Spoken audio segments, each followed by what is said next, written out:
अस्सलाम वालेकुम जी। एक क्वेश्चन बहुत अक्सर जो है वो पूछा जाता है।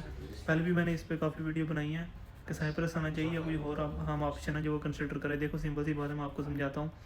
पहले आप 25-30 लाख कर लगा के साइप्रस आओगे, और फिर अगर आपका प्लान किया कि हम साइप्रस पहुंचने के बाद हम किसी आगे शेंजन कंट्री की तरफ मूव हो जाएंगे और वहाँ पे जाके असाइलम या पदरोन करवा लेंगे मेरी तरह, तो ये फ़ैसला बहुत गलत है। देखो पहले आप 25-30 लगा के साइप्रस आओगे, साइप्रस से फिर आप 16-17 लाख लगाओगे, और फिर आप आओगे आगे शेंजन, और शेंजन में आके आप करोगे साइलम अप्लाई या पदरोन करवाओगे। और ये आप टाइम पीरियड काउंट करो तो ये तकरीबन 4 से 5 साल का प्रोसेस है अगर पाकिस्तान से आप शुरू करते हो आपको पीआर मिलने तक। अब बात ये भी नहीं कि आपने साइप्रस आते ही मतलब आपको पिंक मिल जाएगी। अब पिंक का भी ये सीन होता है कि मोस्ट केसेस में आफ्टर 4 मंथ आपको पिंक कार्ड मिल जाता है, लेकिन कुछ केसेस ऐसे भी होते हैं जिनको 8-8 मंथ होते हैं नहीं मिलती, कुछ को जब एक्सपायर होने में 1 मंथ रह जाता है तब मिलती है, और कुछ को तो फर्स्ट ईयर मिलती नहीं है। मेरा खुद एक दोस्त है साइप्रस में जिसको भी फर्स्ट ईयर मिली नहीं, अभी उसकी दोबारा इमिग्रेशन होगी तो अभी मे भी सेकंड दफ़ा आ जाए। सो सिंपल मैं जो बात आपको समझाना चाह रहा हूँ कि आप साइप्रस के अलावा किसी डायरेक्ट ही अगर आप साइप्रस से आके आपने आगे ही मूव होना है तो आप डायरेक्ट किसी शेंजन कंट्री का ट्राई करो।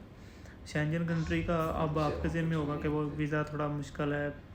आप Italy, Spain, Germany, France in country को अपने ज़हन से निकालो। आप शेंजन के लो लेवल कंट्री देखो जिसमें स्लोवेनिया भी आ जाता है, ठीक है। इसके अलावा मैं बात करूँ चेक रिपब्लिक, लातविया, लिथुआनिया, इसमें कम से कम एक दफ़ा आप क्या आओगे, आपका वीज़ा एक दफ़ा लग जाए, आपको यहाँ पे आके टीआरसी मिल जाती है, फिर आपके पास बहुत ज़्यादा जो ऑप्शन है वो खुल जाते हैं।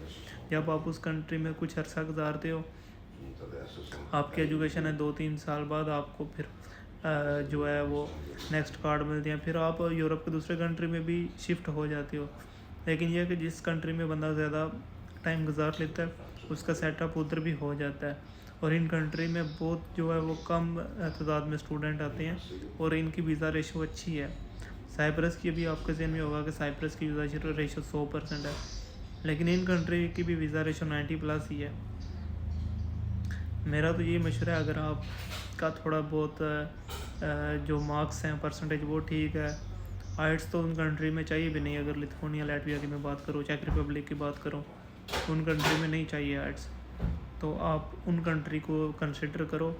फिर भी अगर आपके पास ऑप्शन नहीं बनता तो फिर आप लास्ट ऑप्शन रखो साइप्रस। और आपने ये जहन में ये बात बैठा लो कि अगर आप ये सोच रहे आएंगे साइप्रस और आते ही आप आ जाएंगे यानी डंकी लगा लेंगे,